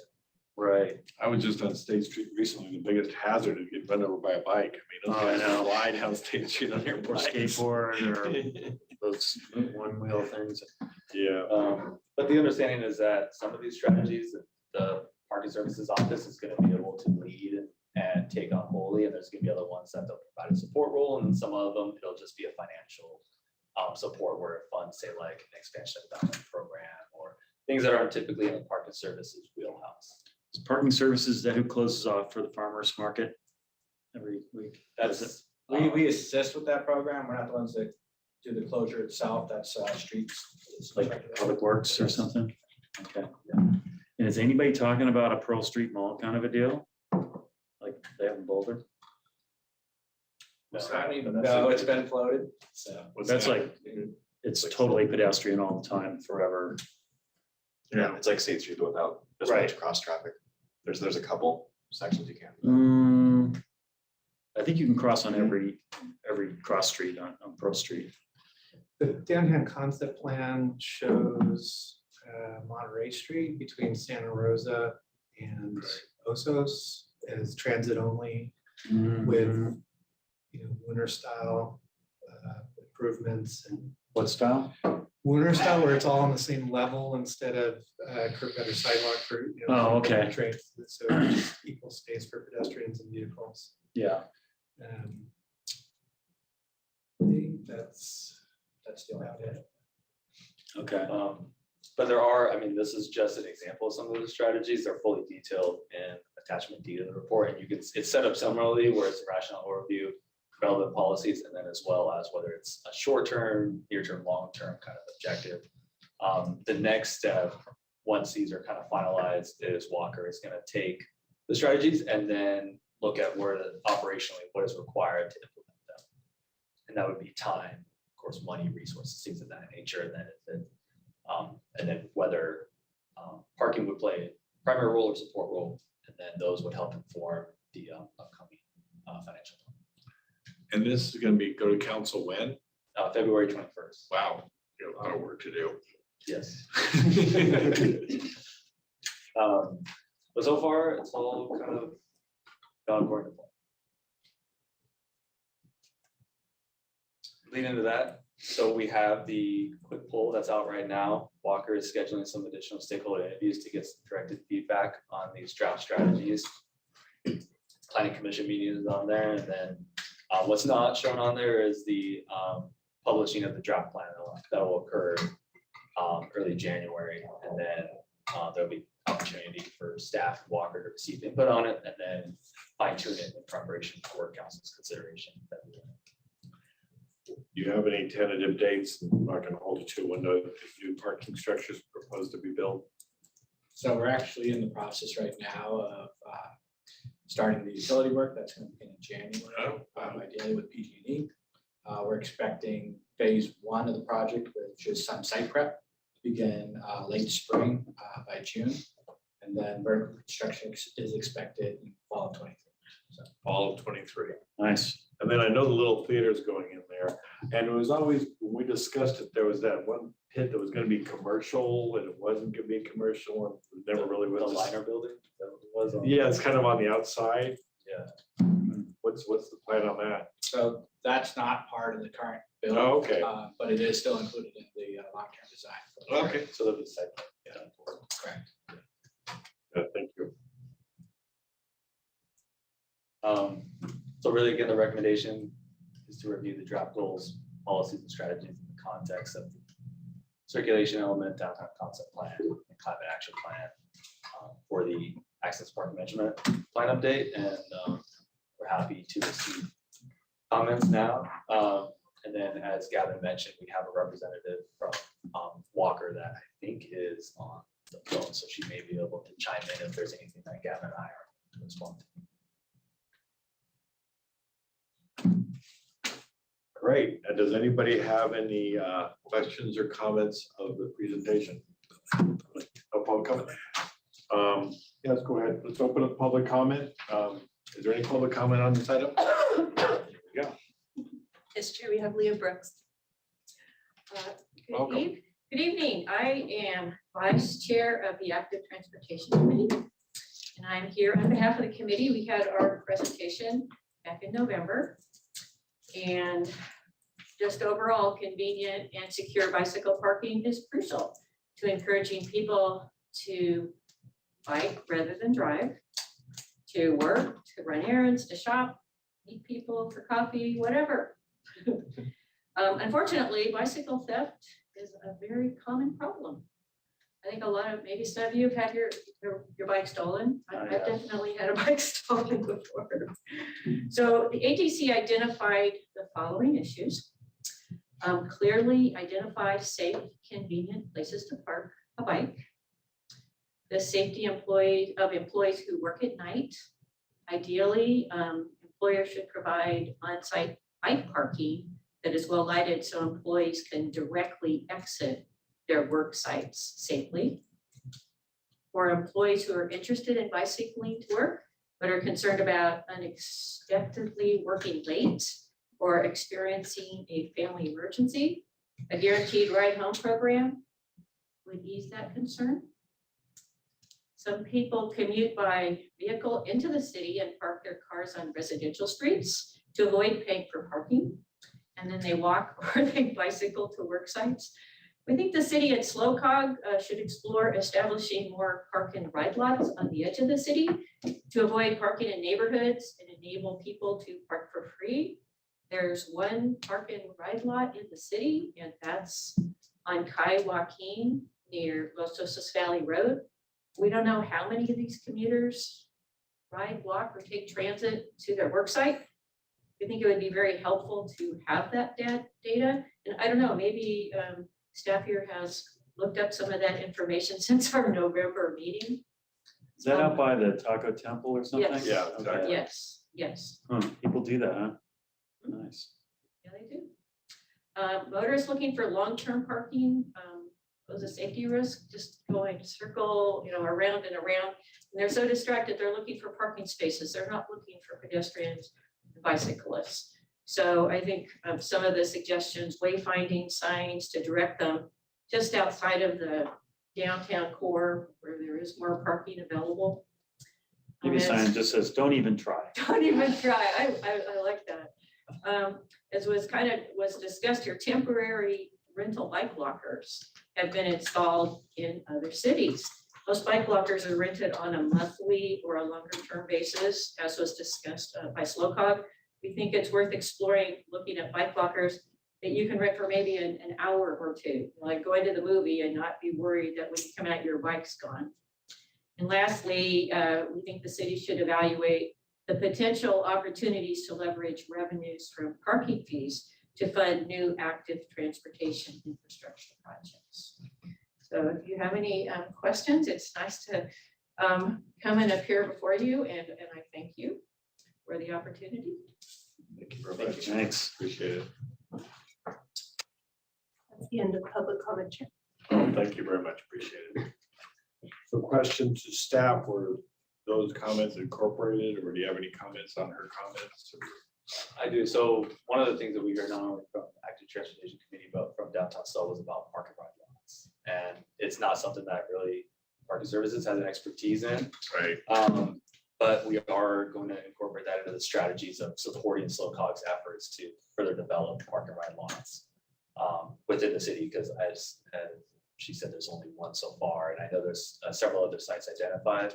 And one opportunity may be, instead of the city acquiring land, it'd be easier to probably pursue an agreement with an existing property owner, and Train then, station. Yeah, or I think Veterans Hall was identified in SlowCog's latest park and ride lot. So Which that's one? the Veterans Hall. Okay, right. Yeah, so that report's been provided to Walker Oh, Narrative good. for their strategies. And then I don't recall if the strategies included short-term bike rental, but that's something that we can have incorporated to the strategies and policies for the plan update. There is a component about clarifying signage and then implementing real-time signage. So as people come into the downtown area, they know where to park, where not to park. There are no questions about time limits or rates or anything like that. It's simple and clear and easily digestible from the vehicle. And then there was another comment that I know is a component of the draft strategies and blanking on it right now.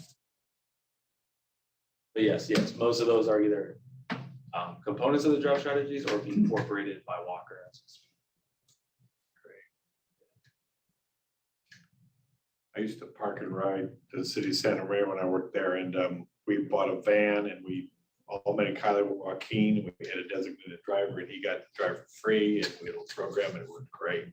Yeah, the city does something similar for their. Yeah, it was very Yeah. good. Nice. I wonder if there's any way of having a lot downtown that, I don't know, I'm just thinking out loud here, but that if like you had a vehicle with 4 more people in it, and they wanted to park and ride, that lot would give them preference, you did have 4 people in the vehicle parked there or something like that. I believe one of the strategies that Walker either included within the plan or provided to us for consideration was free parking in the structures for carpool and sharepool. Yeah, The difficulty of the question became is how do you administer that? How do you know? Exactly. Yeah, so you can register a vehicle, but is it being driven by a single individual or 4 individuals? It would be difficult. So that's the next component is operationalizing all the strategies and figuring out what is feasible and stuff.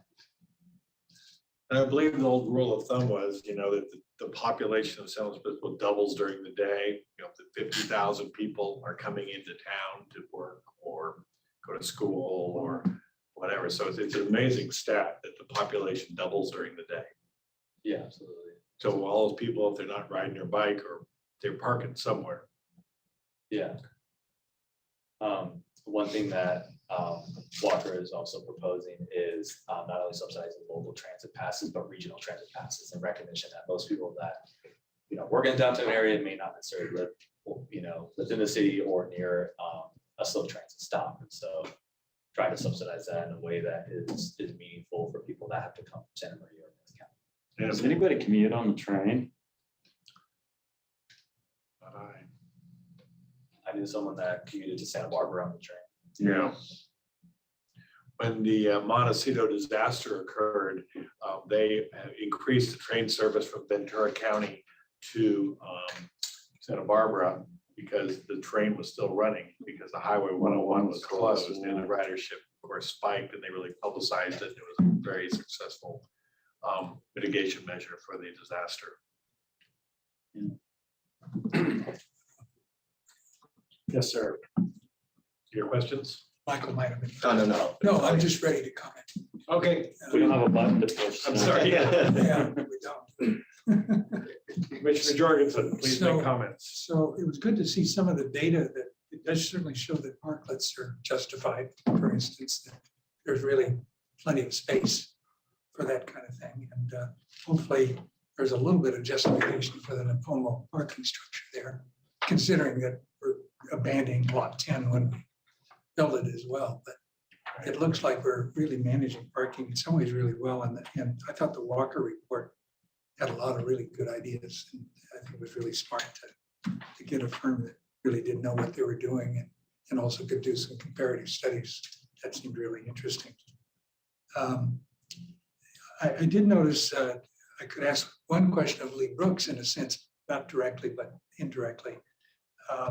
The first item in the review of the ATC meeting was that the parking fund should act as a funding source for ATP projects, which I think is a really good idea. And I'm not sure how I know that parking is a self-serving, that's not the right word. Enterprise activity, and therefore it's got to pay its own way for everything. And it seems to me that there's a real nexus there, though, that if you can get people out of their cars, you're going to save on parking costs in the future.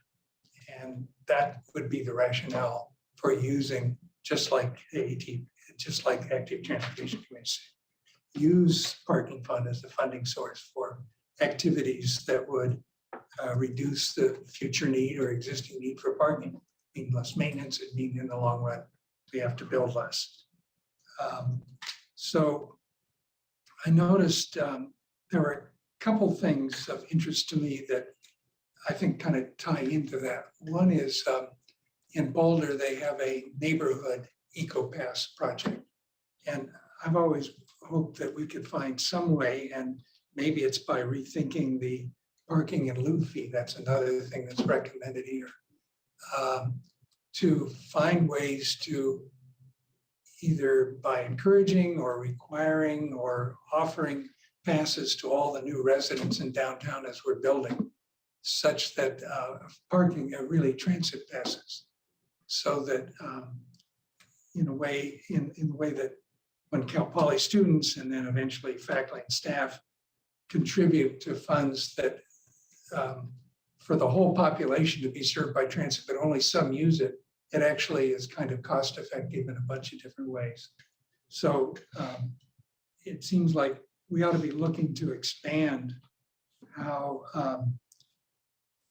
we can get more passes to more people, whether it's partly subsidized. I think also Boulder like subsidizes 50% of the bus passes in the first year in these neighborhoods, and then a third of it in succeeding years, partly depending on how much affordable housing is part of the projects and that kind of thing. But it seems like the ideal here would be to get people who live downtown not to drive a car, not to bring a car with them, not to have a car, and actually to be incentivized. We talked about that. I heard about this a little earlier tonight. To not have to pay for their parking space in their development if they're not going to have a car, so that there's some direct incentives to do that. And it seems like there ought to be some ways to kind of tie that together, some kind of residence pass for people who live downtown, maybe some neighborhoods that are well served by transit as well, but kind of push on that end and hopefully tie it into parking with some help with funding. So Absolutely. One of the that's what I'd like to funding say. mechanisms that WAC identified is citations that are written for, say, bike lane violation would go back to 100% fund Yeah, active transportation. Good idea. Yeah, maintenance and operations. So there's a clear nexus between Yeah. the two. Yeah, and the traffic ticket say you just donated to. We don't know if it's tax deductible, but you've donated. Yeah. So I think one of their recommendations was to evaluate the penalty schedule and see if there's opportunities to increase those or even possibly do what they call graduated fines. So if you're a serial offender, what your fine amount's going to go, kind of like how it is with talking on the cell phone. Yeah. While driving. One item that I wanted Walker to dive into more is the new movers program that I think Portland, Oregon is doing, where new people that move into the city, they found that you're more likely to adopt other changes within your life. And so they target those individuals and try to get them out of their vehicle into the transit system. The question I had is, how do they figure out who the new people are that come from? Right, that's the hard. Yeah, so hopefully through some of these conversations. But they with have a way low-income from the housing post managers. office to do it. Yeah, and that may be a jumping off point is with the low-income housing managers, that they can start there and kind of expand it. But then, and I'm sure Gavin shares my concern with the funding mechanism of it, as long as it's within the constraints of the financial plan, it doesn't jeopardize the long-term sustainability of the fund. There's our opportunities there for sure, but because it is an enterprise fund, yeah, they have to look out for the bottom line as well. Thank you. I know just recently, we went up to Seattle and spent a week up there, and we didn't rent a car, and we used transit, the monorail and the rail and buses, and it was great. I mean, I think it's a good point. When you start using it, you realize it's not that bad if you go to hubs and stuff like that. You know, it's really. Yeah, and one of the other strategies is actually sitting down with employees and figuring out their specific transportation needs, because the big barrier to entry is just the knowledge and the security that goes along with that. That's having your vehicle with you at all times. I have a quick question and then some comments Please. too.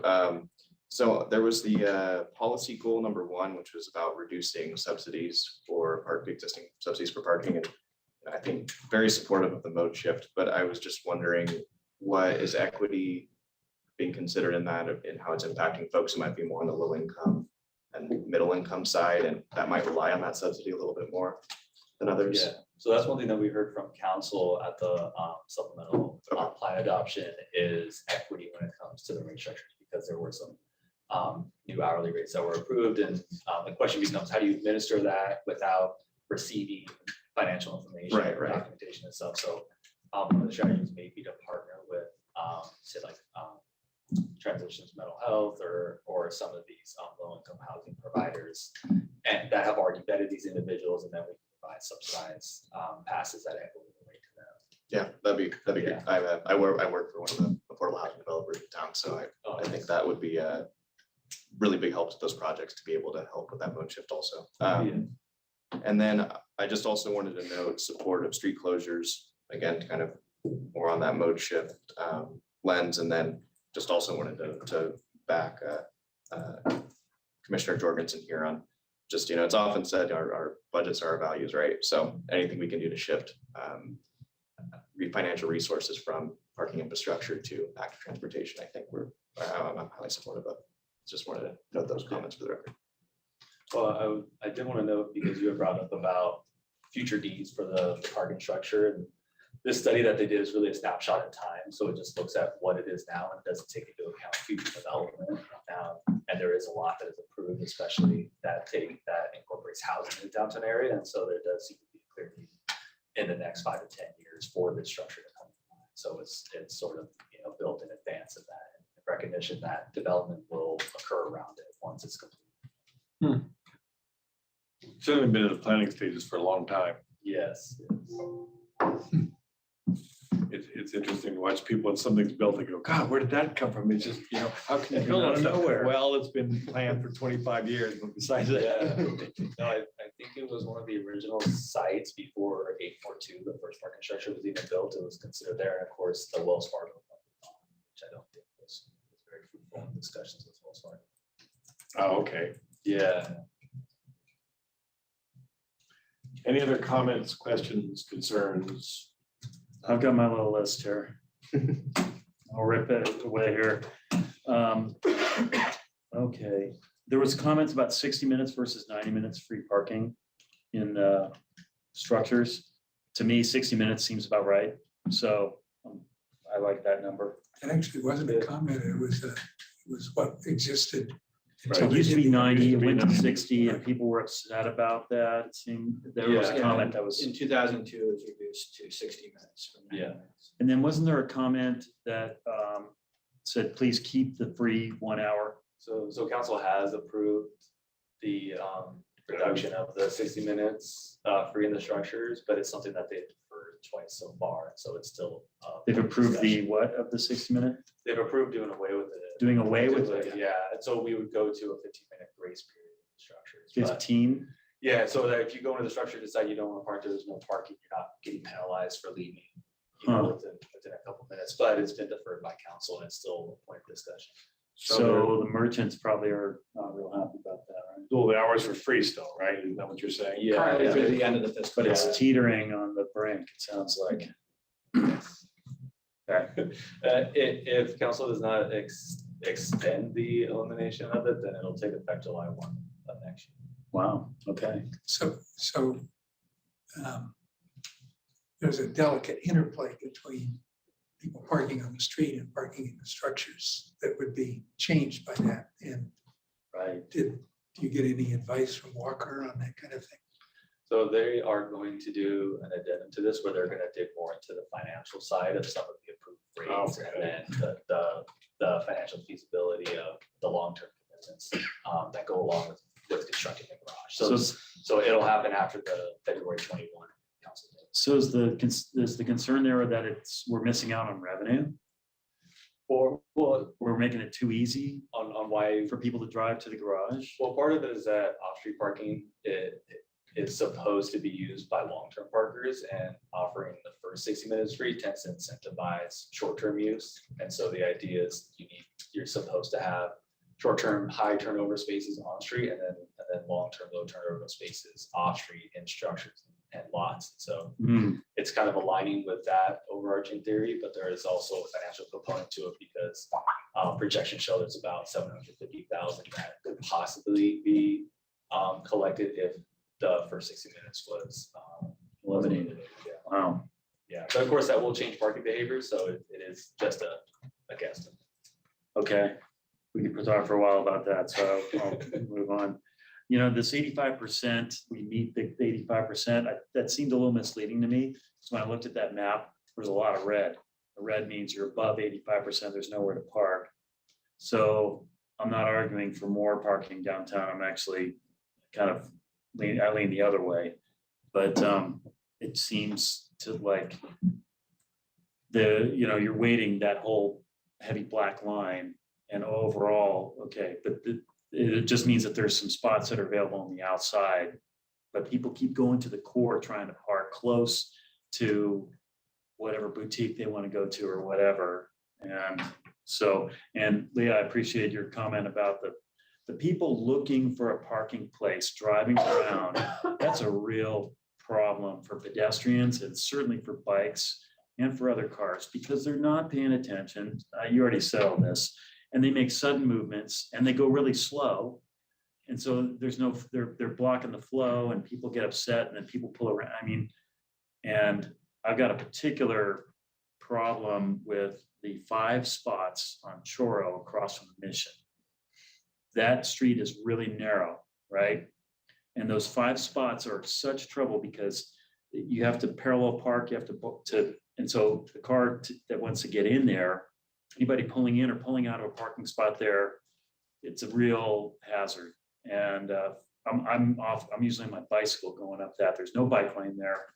And I don't know how many close calls I've had there, and other people have had too. So I will just say we should get rid of those damn 5 spots and the sidewalk is like 3 feet wide there too. Yeah. There's not enough space to walk.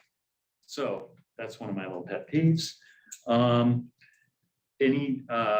Anything we can do to have more pedestrian friendly? I lived in Boulder for many years, and if we can have a permanent closure to like State Street or like Pearl Street or 16th Avenue Mall in Denver or any of the other ones that are out there. We don't have the alleys that support that make it easier, but I'm in favor of doing it. It adds so much. We have the great climate for it. The merchants will love it, but it's a big tectonic shift and everybody will freak out. This park and ride thing, I thought it was really interesting. I didn't know that was a thing. But it makes sense. And I do that too. Like if I'm going to the Santa Barbara Bowl, I'll throw my bike on the car and park out in the neighborhood and then ride my bike into the. Sure, the neighbors love that. Well, yeah. I mean, I know maybe there is a spot where that's a designated place that you can park and then get on your bike. Yeah. I don't know if there is one. So I'm either a user and abuser of that idea, I guess. Are we talking about docked bikes at all? Like a city bike or whatever? That's been discussed several times at the Active Transportation Committee.